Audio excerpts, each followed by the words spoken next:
ஆத்ம நமஸ்தே to all. இந்த tarot ரீடிங்கில் நம்ம பார்க்க போகிறது உங்கள் பர்சனுடைய உண்மை முகத்தை பற்றி பார்க்க போகிறோம். உங்கள் பர்சன் உங்களுக்கு உண்மையாக தான் இருக்காங்களா, இல்லை உங்ககிட்ட போலியாக தான் நடிக்கிறாங்களா, இந்த நபருடைய குணாதிசயங்கள் எப்படி இருக்கும், அதை பற்றி தான் இந்த ரீடிங்கில் நம்ம பார்க்க போகிறோம். இதில் நீங்கள் பைல் சூஸ் பண்ணுறதுக்கு முன்னாடி உங்கள் பர்சனுடைய பேரை 3 வாட்டி சொல்லிவிட்டு அந்த பர்சனை நினச்சிக்கோங்க. இதில் எந்த பைல் நம்பர் உங்களுக்கு ரொம்ப அட்ராக்ஷனாக இருக்கோ அந்த நம்பரை சூஸ் பண்ணிக்கோங்க.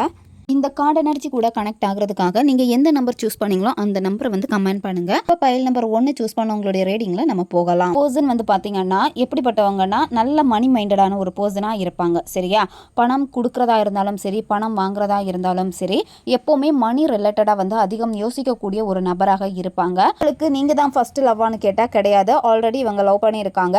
எக்ஸ் மேலே தான் அதிகமான விருப்பங்கள், அதாவது அவங்களுடைய தாட்டு தான் அதிகமாக இருக்குது. நீங்கள் அவங்களுடைய எக்ஸ் பேசுகிறாங்க அப்படின்னா அவங்க கிட்ட பேசுவாங்க, உங்களை பிரேக்கப் பண்ணுவாங்க. இந்த மாதிரி பேச்சு திறமை எல்லாமே இந்த நபர்கிட்ட இருக்கும். அதனாலே எல்லாருமே இவங்களுக்கு ஈஸியாக அட்ராக்ட் ஆவாங்க.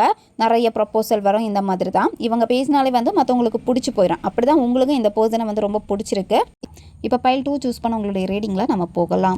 இதில் தேர்ட் பர்சன் இன்வால்வ் பண்ணியிருக்காங்க. இந்த நபர் ஒரே ஒரு நபருக்கு ரொம்ப பயப்படுவாங்க இருக்கும். நீங்கள் யார்கிட்ட பேசினாலும் ரொம்ப பொசசிவ் ஆவாங்க. அந்த மாதிரி நீங்களும் அதே மாதிரி தான். உங்கள் நபர் வேற யார்கிட்ட பேசினாலும் உங்களுக்கும் ரொம்ப பொசசிவாக இருக்கும்.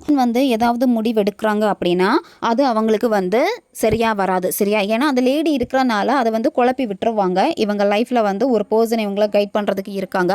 அது நல்லதாக இருந்தாலும் சரி, கெட்டதாக இருந்தாலும் சரி, எல்லாமே அவங்களுடைய கண்ட்ரோல் தான். அதனால் இவங்களா ஏதாவது எடுத்து பண்ணணும்னு நினச்சாலும் இவங்களால முடியாது. கண்ட்ரோல் எல்லாமே அந்த லேடி கிட்ட தான் இருக்கு. ரொம்ப நெகட்டிவான சைன் தான் காமிக்குது இந்த ரிலேஷன்ஷிப்பில். சரியா, முன்னோக்கி போகிற மாதிரியான சைன் எதுவுமே கிடையாது.